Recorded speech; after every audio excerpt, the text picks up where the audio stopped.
take 3 minutes, and for those who were not here last time, just to, and to refresh maybe some memories of what this whole thing is. Maybe we can do this in 3 or 4 minutes. James Cook, of course, was the son of a farm laborer from North Yorkshire. He gets a very modest education as a result of the local lord of the land. He is involved, gets an apprenticeship with the coal trade, does some sailing, gets a good apprentice experience with the coal trade, and then decides that really is not enough, and he spends some time in London, and he sees these beautiful big ships of the line and East Indiaman, and these great ships and stories, and he hears about Anson and Wallace and all these other guys who've been around the world, and he wants to be part of that. And so he resigns from his position on the coal trade, really quite a good position. He's only 20 years old, and signs up for the Royal Navy, which is pretty crazy because nobody in their right mind at this time would sign up for the Royal Navy. Anybody who joined the Royal Navy got shanghaied. You know, that's where they go to a bar and get people drunk, and then they put them on a ship, and then they wake up the next morning and they say, "Where am I? Oh my God, 3 years at sea." And so he signs up, does very well. He's like a diamond among these sailors, and he's noticed. And he gets shipped off to Canada, does a lot of charting there. He's an excellent charterer, an excellent mathematician. He is meticulous in his work. He hears about that when he's in Canada, he hears about an eclipse of the sun, and he takes some observations. And these things get transmitted back to the Royal Society, which is the society in London at this point. And he gets, again, noticed. And this is, just remember, this guy is the son of a farm laborer. Well, he, surprisingly enough, through an odd set of circumstances, gets assigned to be in command of a vessel. Now, he's not a captain. They do make him a lieutenant, but he gets assigned to be in command of a small vessel. She's under 100 feet, 94 feet, and that's Endeavour. And the job is to get to Tahiti, take some observations of the planet Venus when it crosses the sun. It's a very particular amount of time, and then the Royal Society thinks, as a result of knowing that, they can then figure out the distance between the planets and between how far from the sun and so forth. So he does that. His other job was to find some properties that might be interesting to England. Everybody's looking for real estate at this point and trading opportunities. Competing with France, competing with the Netherlands. So his other really secret thing was to find this continent, which everyone is convinced is someplace, this was the first voyage, is someplace down here. And the reason they think that is there's this huge landmass up here, so there must be a landmass down here to balance it off. So people are convinced that there's something there. So his job, they tell him, your job, Lieutenant Cook, is to find it. And if there's anything there worth having, to claim it for George III. Well, he doesn't find it, and he sails on back.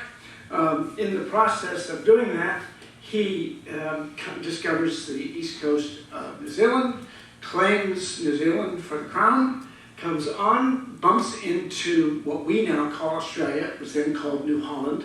No European has ever seen it before. And he bumps into this, comes up this coast, passes by Sydney Harbor, and then continues on, goes on the reef at what's now called Cooktown, and gets off the reef, survives that. It's these round-bottom boat that he had. Otherwise, it'd been a regular keel boat. They lost the keel and they'd gone forever. They'd never been rescued. but they get it off the reef, sail on home, and they make it back to England.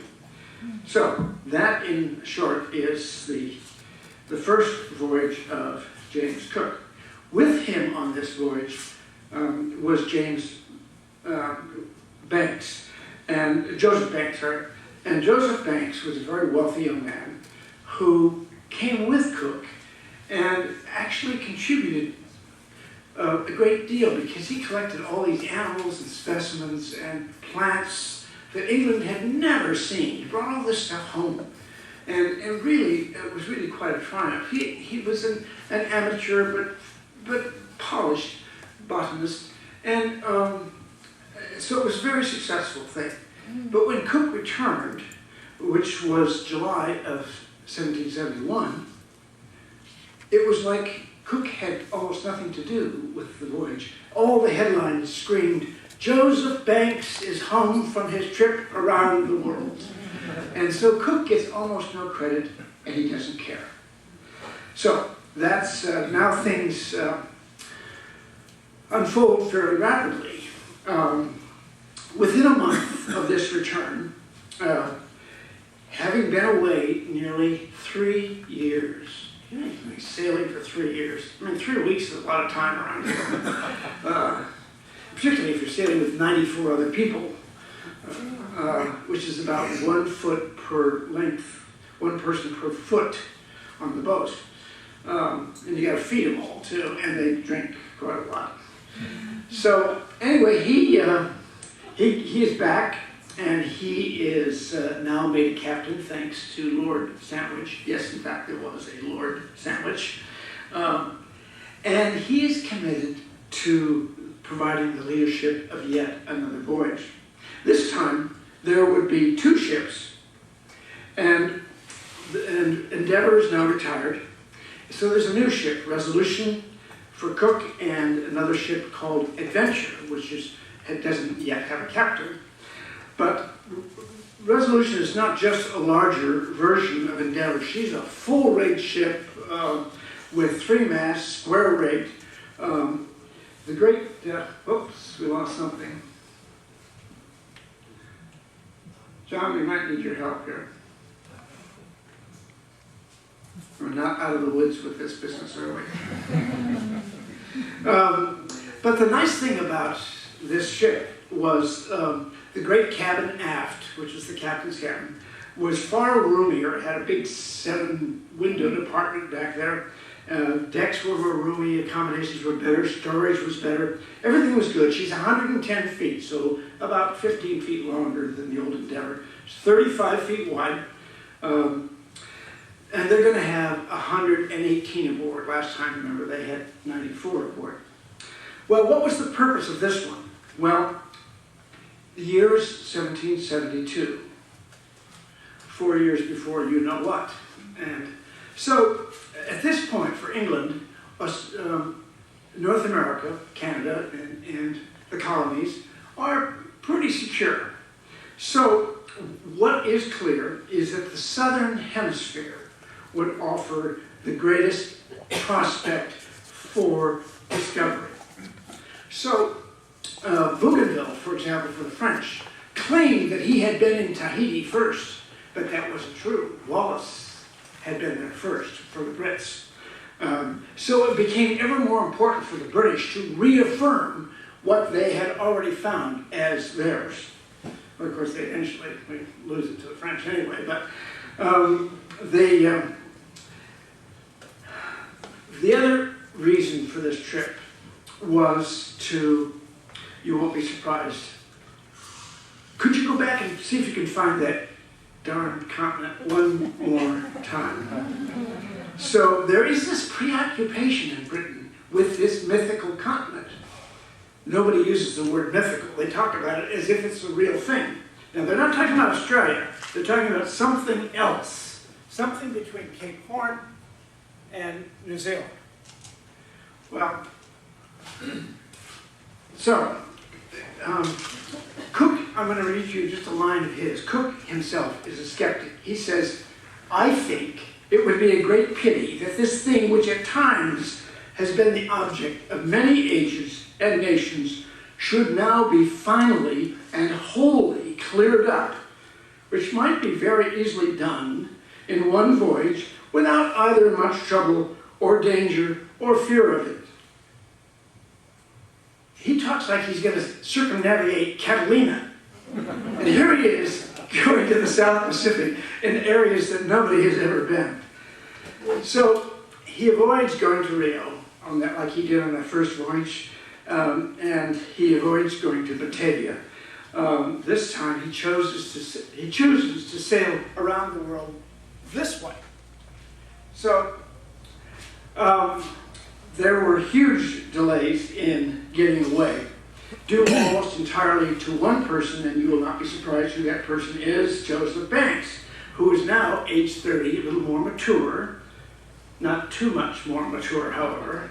And he had been announcing for months that he was about to make a voyage, a sterling voyage around the world.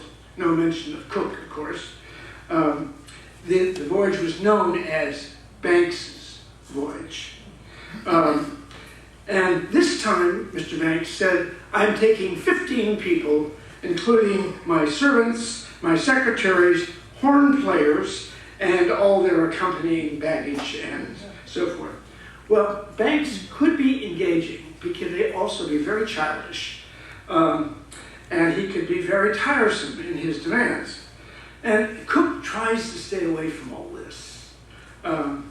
But Banks is very unhappy with this ship. And he says, if I can't have an East Indiaman is a huge ship. He says, if I can't have one, then I'm going to cancel the voyage. Well, it's not his voyage. So the Admiralty, trying to give in to the Royal Society, says, okay, we'll allow some cabins to be built. And they built all this terrible superstructure on the stern of Resolution.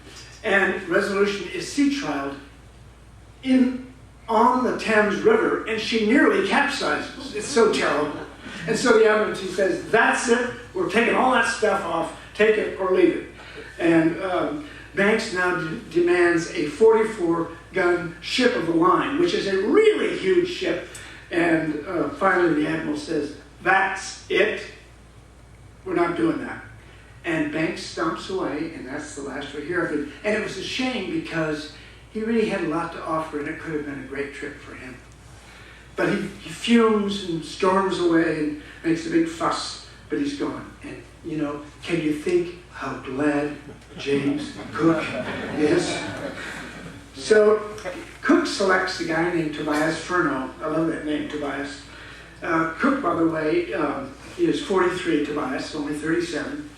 And sailing with Cook is a man we're going to talk about next week, and that is George Vancouver. Vancouver, by the way, is just 15 years old. But we'll talk a little bit about him today. So this voyage has another purpose besides ones I just talked about. The astronomer Halley had finally given in and was allowing, finally, Cook to take the Harrison chronometer, yet untested at sea, because if Harrison's chronometer works, it'll be a way to tell longitude accurately, and it's worth 20,000 pounds to Harrison for this to work. So Cook is allowed to take, finally, Harrison's chronometer, which he loves. So the last thing that they do provide a little secret instruction that you get to unfold when you're at sea, and it says, prosecute your discoveries as near to the South Pole as possible. So, with 118 people aboard, they sailed, and by the way, a few days before, half of the crew bailed.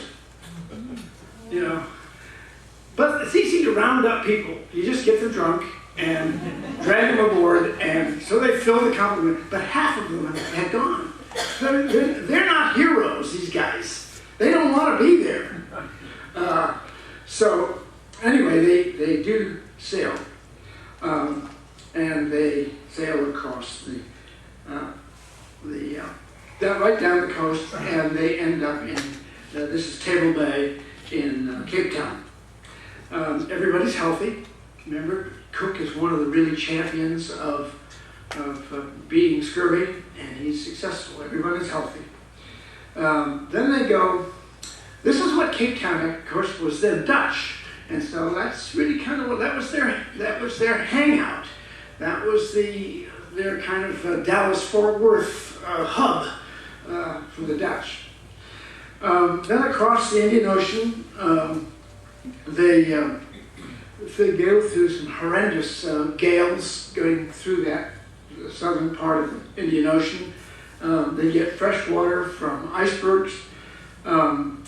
By mid-January in '73 now, they're confronted by solid pack ice. They're only 75 miles from Antarctica, but they never touch it. They sail around it, but they never actually touch it. Remember, they are coming at this from the New Zealand side of things. So they're coming from down below around this direction to clockwise. Now this is the beginning of the circumnavigation of Antarctica, which is half done on this side, and then 2 years later they're going to finish it on the other side. Now this is not like you and I going on a National Geographic vessel with our orange jackets and our dinner at 6. This is very tough going. And this is not like touching Antarctica for a week. This is day after day, night after night. Nights are particularly traumatic because you can't see anything. All you can do is listen for these huge waves bashing against icebergs. And then you have to guess whether this iceberg is the size of this room or the size of Catalina. And it's a tough call. It's very, very dangerous stuff. Any touch with those things and you're dead. It's over, and of course, no one will survive. So, it boggles the mind actually to think how they accomplish this among these bergs. But they do. The fogs are terrifically dangerous as well. Not just night, but the fogs. They gather, as I said, the fresh water from the ice. They pass by an island which very few people have ever seen, including me, Kerguelen Island. It's in their first pass off Antarctica. At this point, you won't be surprised to know that Resolution and Adventure, the other ship, get separated. Because you imagine at night, how could you keep track of one another? I mean, virtually no lights. How did you keep track of them? Well, they didn't. And they lose sight of each other. But they agree to meet at a place called Queen Charlotte's Sound in New Zealand. It's a place that Cook liked and felt secure. It's a beautiful little spot. If you've been there, it's called Ship's Cove. They were 122 days since leaving Cape Town. So 122 days sailing amongst the ice day and night. Not fun, but terrifically adventurous. Then they finally get to a place called Dusky Bay. I was there not too long ago, and there was a post there that used to have some sort of a sign on it, and it's the windiest place in New Zealand, I think. And as Brad Avery commented, there used to be a sign that said, "This is the windiest place in New Zealand," but it blew away. So I think but this map was drawn by James Cook, and it shows you, here's a guy who somehow managed to figure this stuff out. So anyway, they sail into Dusky Bay, catch their breath, and Cook had been here once before just for a short time. And then they work their way up to Ship's Cove in Queen Charlotte Sound, and there it is, and sure enough, there is their other ship, Adventure. I mean, what a joy to see the rig as you come around a corner and see the masts of another ship, and it's your own. But discipline had not been good with adventure. There was scurvy through the boat.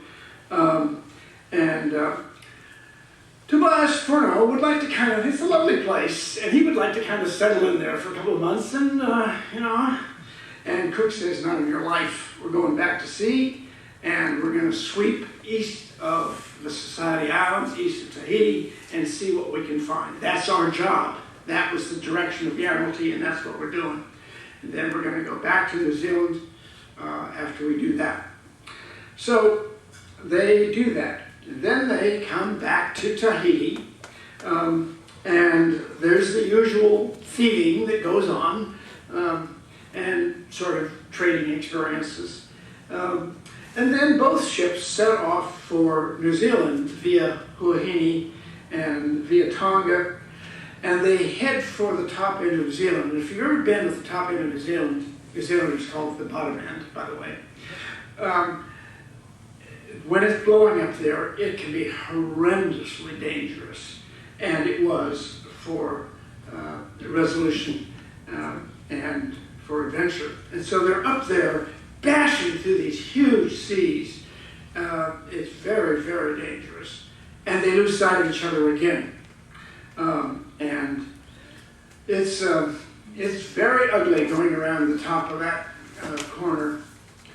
And the last they see of Adventure is worrisome, because a Resolution then gets back back to the west coast of New Zealand, end up in Ship's Cove again, and no sign of Adventure. And so the real fear is Adventure has gone down with all hands. You know, in those days, when a ship went down, nobody swam, and there were no lifeboats anyway. You were just gone. So the real fear is that they are gone. Cook waits around for a month, but it's December, and this is the Antarctic summer. It's his only chance to be in Antarctica. I mean, another 2 months and you can't go there anymore. So he needs to take advantage of the weather and the month. So Cook says, we're leaving. He's been there a month, waited for Adventure, no sign. The assumption is she's gone down. So he leaves. You guessed it, a week later, Adventure shows up. They miss things. He finds the bottle, Furneaux finds the bottle, note in it from Cook, typically terse. It says, we've gone south. I'm leaving you without instructions. Do what you like. Well, Cook knows what he's going to do. He's going to go home. And Cook, in fact, he was quite right. Furneaux readies his boat, his ship, to go to Cape Horn and then home to England. But in the process, before they go, he collects some greens. At least he's smart enough now to collect greens and to save off scurvy. So he sends a crew of 11 ashore, and they are to collect these greens, or they don't come back. Remember now, they are in New Zealand. These are Maori. And so 3 or 4 days later, they send another body ashore to find out where these 11 guys are. And what they find on a remote beach are hearts and lungs and heads. Because these are Maoris, and you know how Maoris treat enemies. So Furneaux, however, is good enough to recognize there's no point in retribution. There isn't any point in it. So he begins the long passage home. So Adventure is now out of the picture. Resolution is alone. So meanwhile, Cook continues as per his instructions in this search for the great mysterious continent. Without Adventure. Anyway, Adventure had almost become more of a liability than it was an advantage. But here it is, January now of 1774. He's at 71 degrees 10 minutes south. That's as far south as he can go. And he's into the pack ice now, and he cannot go any further. George Vancouver, who's then 16, runs, just before they jibe and start north, George Vancouver runs to the bowsprit and says, "I have been the furthest south of every man on the planet." So he, I guess for a time he was. So Cook and they had, this is some of the conditions that they would have been in. Horrendous stuff. They head north. They have now done both sides of Antarctica, and they are headed north to Easter Island. And this is an important line here. Cook is now ill. He has terrible stomach problems. They call it bilious colic. I'm not sure what that means. But he's very ill, and he's confined to his bunk for quite a long time. Hard for him. Hard for a guy who's in command to, when the boat has a funny heel, to not be suddenly on deck, or to hear those big, heavy canvas sails chafe or luff, to not be on deck, and he can't do it. So they continue on. They spend a little time in Easter Island, not much really, and then they head west to Tonga and some of the other islands. They go on to New Hebrides and to New Caledonia. If you've ever been through the reef at New Caledonia, the sailing directions there read like the script to a horror film. But I've lain offshore there at night waiting for the sun behind you because you can't see anything as you go through these reefs. But it's gorgeous, and he was the first European in there. So here they are by October now of '74. They are back in Ship's Cove. You got to go there sometime if you haven't been. It's just a gorgeous spot at the top end of the South Island. And of course, there is no sign of adventure. Adventure long gone. And Cook correctly guesses that he's gone home. But Cook recognizes, they're back in New Zealand, and he recognizes the Maori's behavior as very standoffish and odd. See, he doesn't know what has happened with that crew of the other ship when they had those people eaten. He doesn't know anything, but he knows something isn't right. So he heads from there back to Cape Horn, right down here again, to once more to do some more charting. And this is not easy stuff. He's charting every rock, every island, every inlet, everything for the British Admiralty. And his charts are remarkable. But he does this. He then decides that after he has looked at Tierra del Fuego and done some of that charting there, then he heads southeast. So he's going this direction to one of the most beautiful places I know. And if you haven't been to South Georgia, put it on your list. It's about 1,200 miles east of Cape Horn, and it's one of the most beautiful places on the planet. You come up to South Georgia, and those cliffs go straight up 10,000 feet. It's just spectacular. It's also very intimidating. It's named for, of course, George III, South Georgia. It's the first, he climbs it, of course, for Great Britain. And of course, the Argentines take exception to that these days. You can just see them going ashore in this remote place, taking their firearms and firing three, kaboom, kaboom, kaboom, planting the flag and saying, "I declare this for the crown for George III." So, they had, you have to like penguin poop a lot if you go there. So they have done that now. They are on their way home. They head back to Table Bay, back to the end of Africa, and they are on their way. They arrived there in March of '75.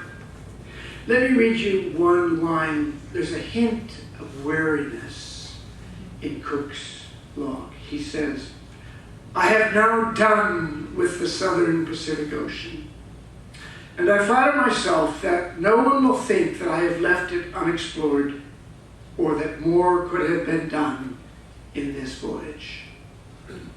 He's exhausted. Well, Resolution is also worn out. She had been 60,000 sea miles. This is a wooden boat with wooden masts, with hemp rigging. This is, it's a wooden boat, and it's tough. She's exhausted. By the way, Adventure had been home for a year already. He crosses to St. Helena, which is in the South Atlantic, great, beautiful little spot, and then up to Ascension Island, and then crosses, arriving at Spithead in England, the end of July 1775. 3 years, 18 days. They lost 4 men in all that time, and only one of those to sickness. Remarkable, really, when crews were then, in that era, losing at least 50% of their crews to scurvy. Hugh, or something, say Huff, who wrote one of the volumes that's in that handout I gave you, has a line that I think is worth reading. "The important thing about the final entry in Cook's journal is that it is concerned first with the well-being of his men, something on which he prided himself, even above his skill as a navigator." Well, Cook goes straight to the Admiralty. There's a picture of Land's End. Straight to the Admiralty, and he gives them dozens of newly charted islands, and finally provides really one of the great negative discoveries. There is no mysterious continent. So it's a great negative discovery, but it finally puts that to rest. Cook is promoted to post captain.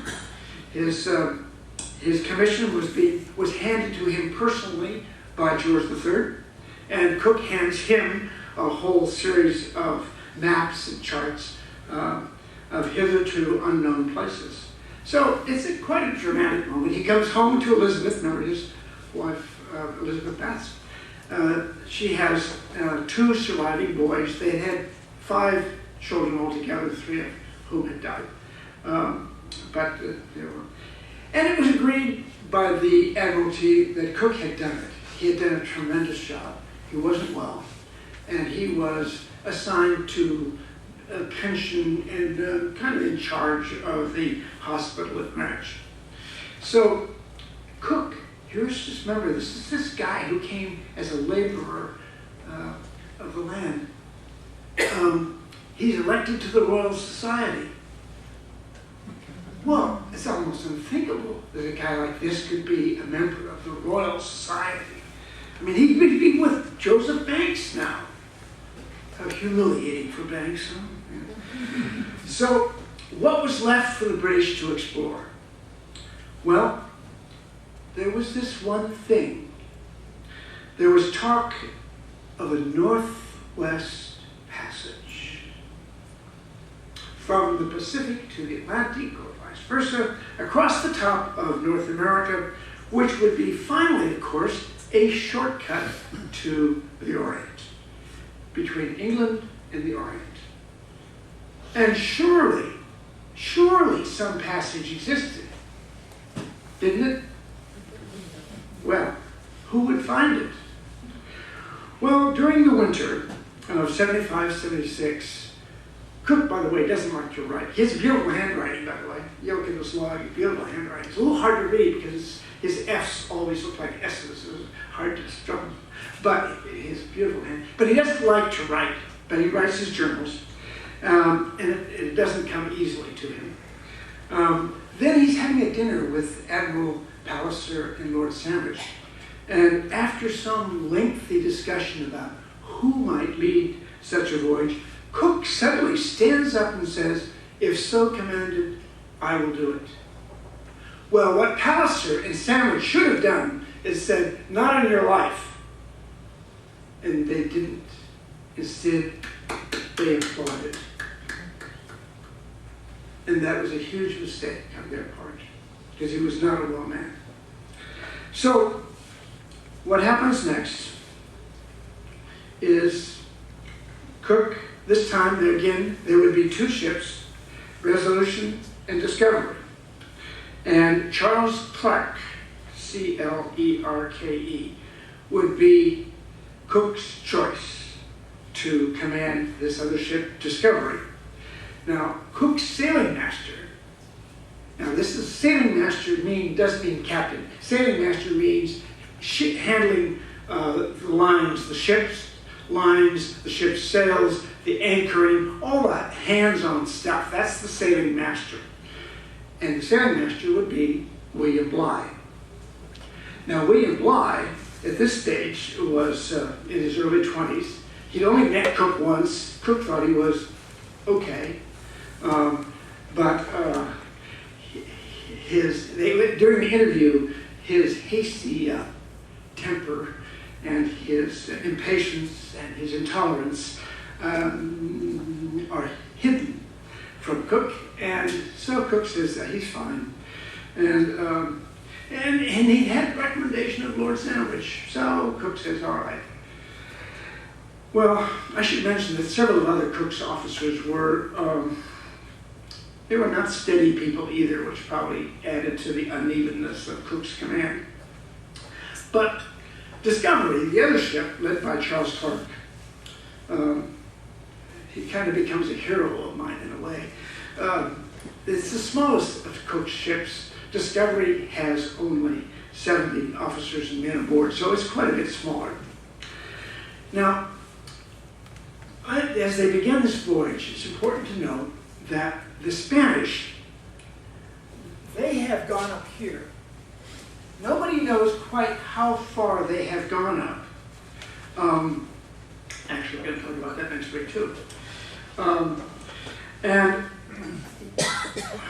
one of the things that the Brits don't want to do is that they don't want Cook to interfere with the Spanish at all, because they're afraid, remember the year is 76, they're afraid that if you antagonize the Spaniards then will come to the aid of the American colonies.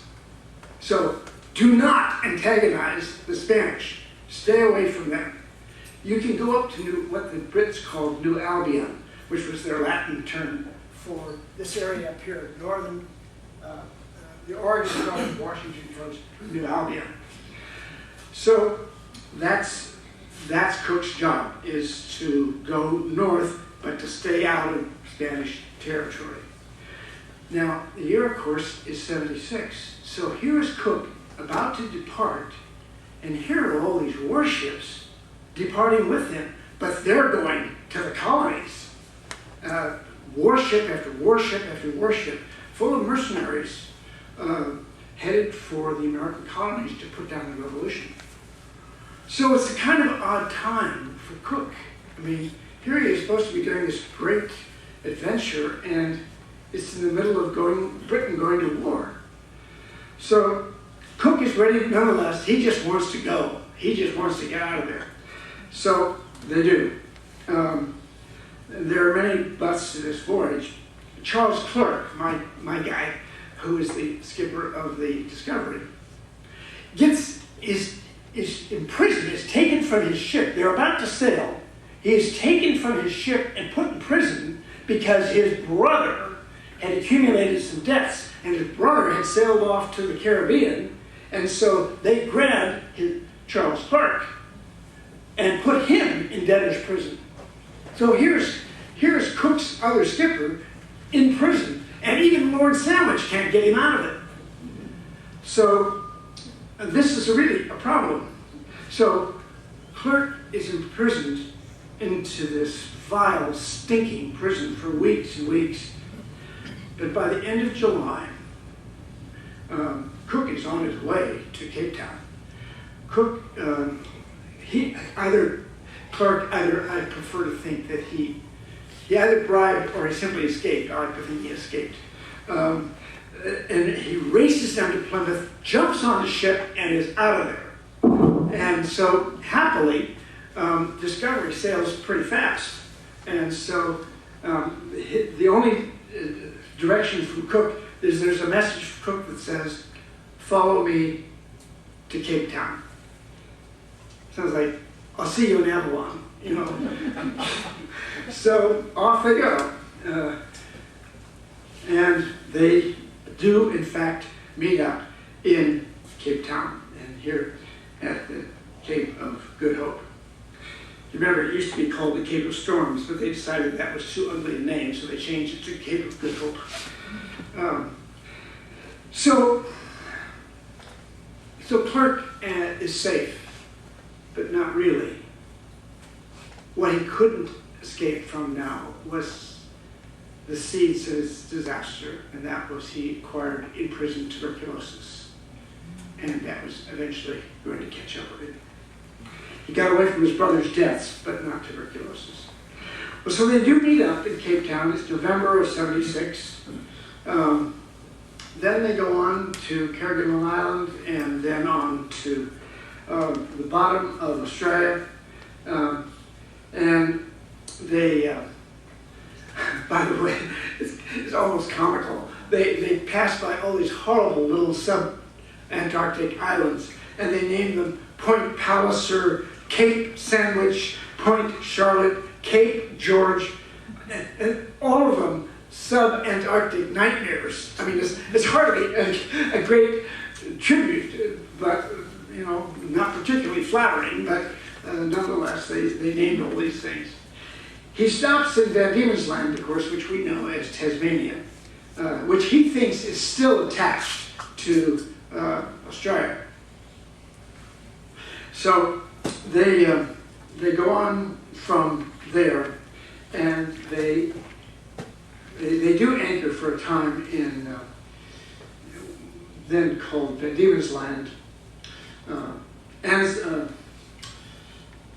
Tasman, who found, the Dutchman Tasman, who founded Tasmania, named it Van Diemen's Land because that was his boss's name. He's a very smart fellow, so he names it for his boss. And of course, when the Brits acquired it, they named it something else. But they go on to their old stomping ground at Ship's Cove in Australia, in New Zealand, in Queen Charlotte Sound. So when they arrive, once again, Cook senses that something is odd with the Maoris, and they're behaving peculiarly. And then finally it becomes clear what had happened. And Cook dismisses it. He doesn't take any retribution. He has an image of a bunch of drunken sailors doing very foolish things. So he said, let's let it go. Let's forget it. So it's now February of '77, and they are late for going north to New Albion. Remember, that's their job, is to get up there and find the Northwest Passage. So instead of going north, they dawdle for a while in Tonga. And it's all very nice, but some odd things begin to happen. And let me give you a couple of examples. There's a good deal of trading going on, and then there is some thieving, and Cook has the guilty parties flogged with 5 dozen lashes. A dozen lashes would be a lot. 5 dozen is pretty murderous. And a midshipman, George Gober, writes in his log that he was not the only one to be shocked by the captain's savagery. He wrote this: "This thieving, which is prevalent here, Captain Cook punished in a manner rather unbecoming of a European by cutting off their ears, by firing at them with small shot or ball, some while they were swimming or paddling to shore, and suffering the people as he rowed after them to beat them with oars and stick the boat hook to them. So unlike Cook. And then on other days, he would have the English band play music. So the Tongans are confused. Sometimes he's furious, and sometimes it's nice. They had a little fireworks display, Tongans like that.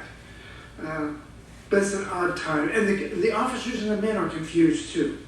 They wonder, what are we doing here? We're just hanging about.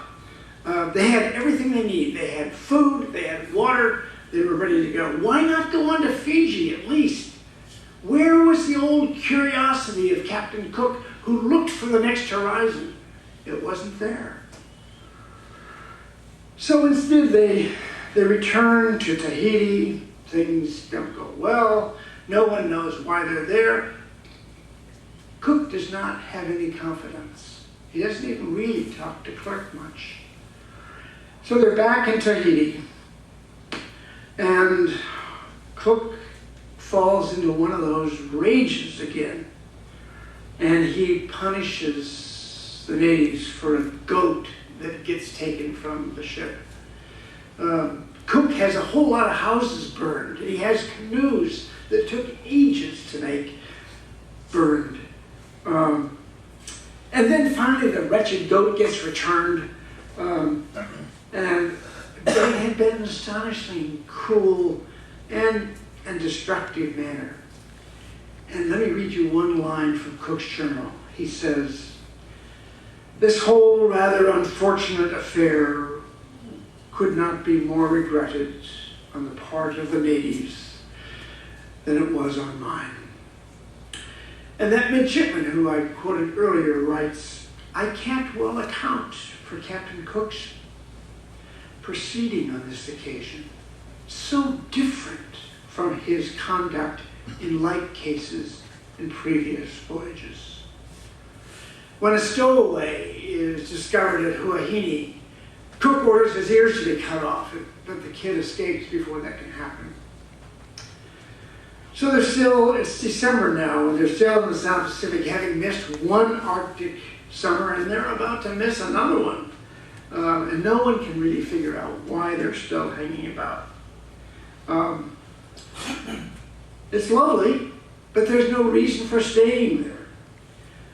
And by the way, both Clerk and the surgeon, Anderson, both of whom are very well liked, are both now dying of tuberculosis. And they know that if they go north, they will die. And they think seriously about asking Cook if they can stay in Tahiti where it's warmer. And they decide no, their loyalty is to Cook, and they'll go with him. So they leave finally the tropics, and they head north. And heading north toward New Albion, which is, of course, Upper California, Oregon. In the middle of January, the 18th of January in 78, a midshipman by the name of James Ward cries land.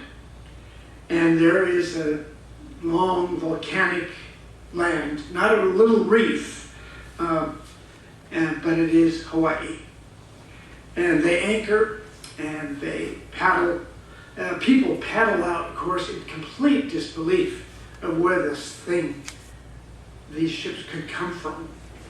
And the sailors have learned some Tahitian words, and so they call out these words like hog or breadfruit or what is the name of your island. And of course, the Hawaiians are quite pleased that these people would know their language because, of course, they've never heard any other language. So this is a wholly new experience for everybody. The wonder, of course, is where these astonishing ships came from. Out of nowhere, without any warning, and here they are. Well, Resolution and Discovery spend about 5 weeks here, and it's, of course, wonderful. And then there are some mixed relationships. 1 or 2 people get shot, and it's out of panic mostly. But then the two ships continued northeast, and they reached land someplace between San Francisco and Vancouver, probably in the area of Eugene, Oregon. So by May, they were well north. They were at 55 north and at Prince William Sound. Prince William, of course, named for George III's son. But the Northwest Passage, remember, that's the goal. That's what they're trying to do. The whole expedition is geared to finding this bloody passage. And every inlet, and if you've been up there, you know there are a zillion inlets. Every one of them is a possibility, but none of them work.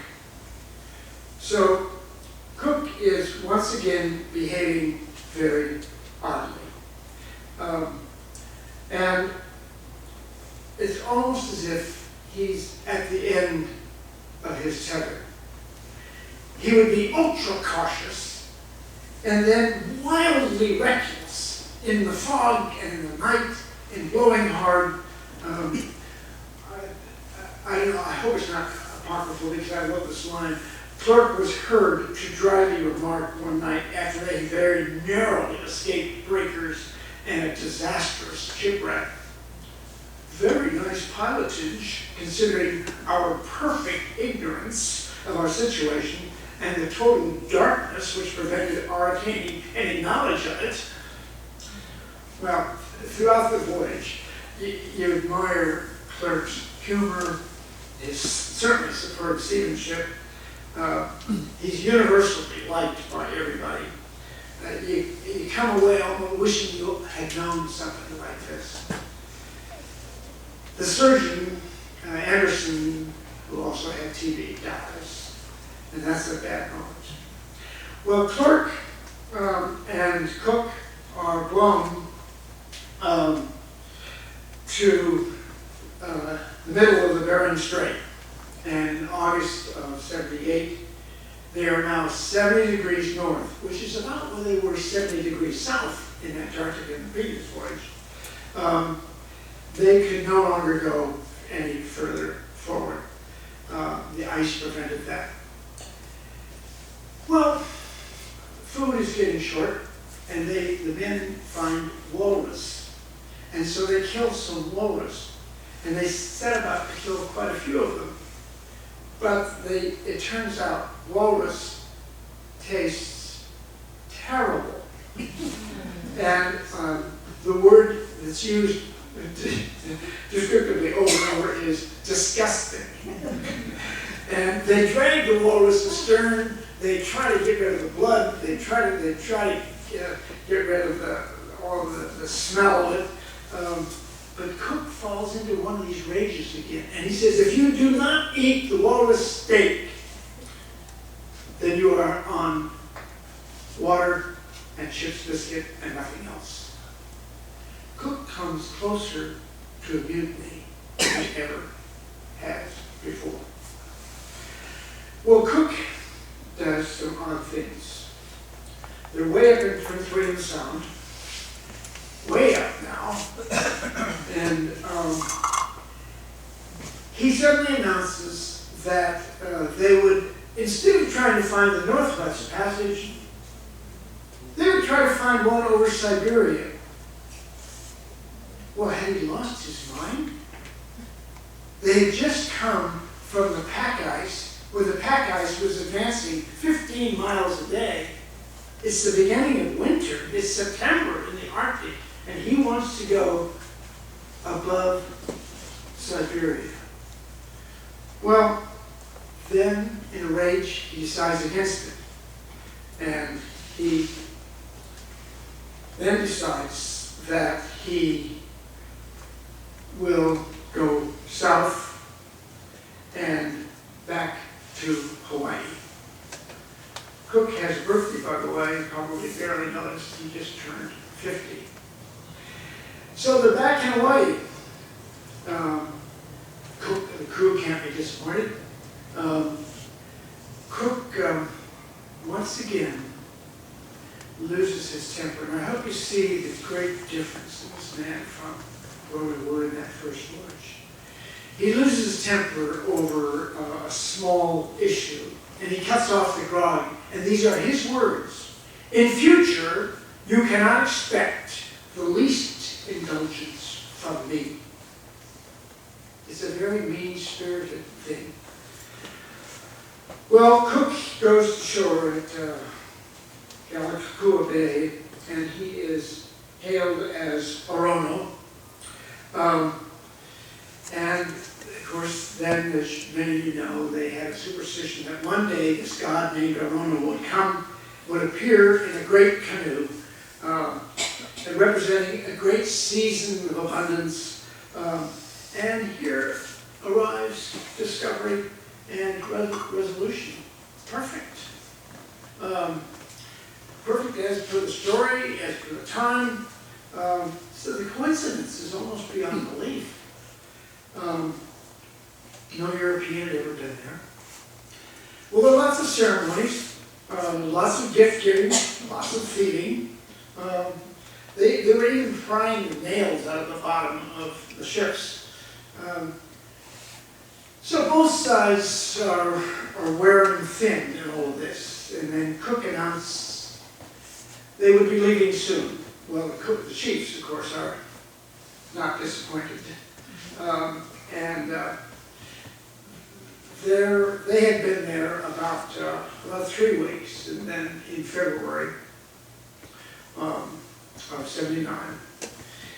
And if you've ever been north of Hawaii in the North Pacific, at this time of the year, you can get some really dreadful storms, and they got into one, and the foremost resolution parted, and they pounded northward in this thing, and the result was that they needed to go back to Hawaii to repair the topmast, foremost. So the chiefs are not thrilled to see Orono again so soon. There's more sealing, there's more violence, and then when Cook is ashore with the carpenters, there is trouble. The source of the ruckus was a pair of tongs, a pair of metal tongs that had been, and a chisel that had been stolen. They were eventually returned to Discovery. It's not that big a deal. And that should have been the end of it. But then the very next night, the cutter that was under the stern of Discovery was stolen. And Cook is very angry. And he decides to blockade the bay and then to kidnap the king. So he goes ashore and he goes to the king's hut. And while he is there, there is an ominous hum. And what it is hundreds and hundreds of conch shells being blown. Something is afoot. So he goes ashore, goes to the king's hut, and the king agrees to come with him back to the ship as a hostage. But he is prevented from going by a couple of minor chiefs. And the king is restrained from going. So now here's Cook trying to get the king to come, and the chiefs restraining the king. And then it was announced that another chief had died at the hands of the visitors. Well, now, those ashore, there is a good deal of stone throwing. One of the Marines is stabbed. There's some firing into the crowd. Cook turns and walks away with his hand trying to protect his neck, and the launch is really only a boat hook away. But a stone hits him, and he's down on his knees, and then somebody's on top of him, and they hold him underwater, and then come the knives and the clubs, and he's struck and killed. And then there's this frenzied assault, and it's a terrible, terrible moment. So suddenly it's all over. Cook is dead. No one can quite believe what has just happened. so suddenly. Some, like Bly, return to the village and they shoot everybody in sight. He does.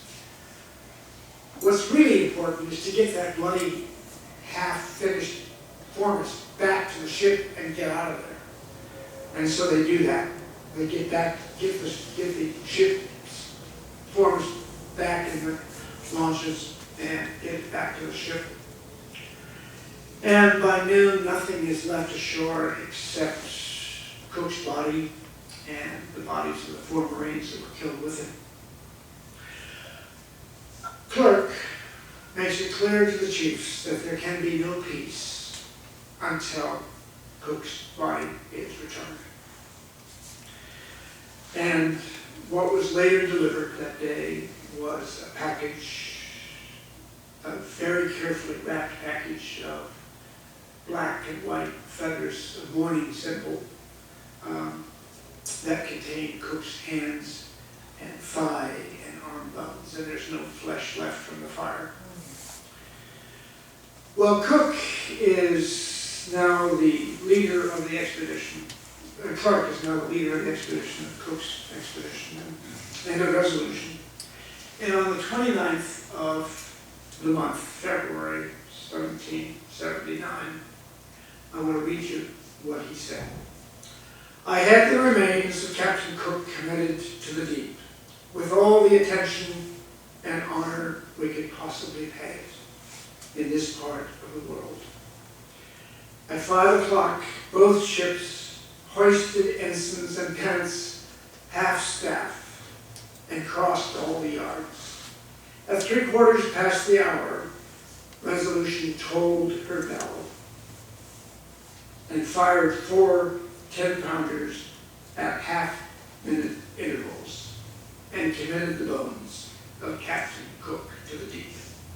At 6 p.m., we squared the yards. So it was all over. The officers, Clark concluded, for their part, assured the priests and the chiefs that we were their friends. This is his line. We were entirely their friends. And as Arono was buried, so was all recollection of the whole terrible affair. Well, Clark, my guy, would not last much longer, and he dies in August. So John Gore is now the commander of the expedition. And however badly things went for Bly later on, he was a superb navigator of the ships, and after trying one more time to find the Northwest Passage, and of course failing, they do, thanks to Bly, succeed in getting both ships back to the Thames estuary on the 4th of October, 1880. That was 4 years and 3 months, 2 days. Discovery lost no one to scurvy, and Resolution only lost 1 man incapable of serving. Pretty impressive. A lot of questions will, of course, never be adequately answered, but it seems likely that Cook was terribly ill.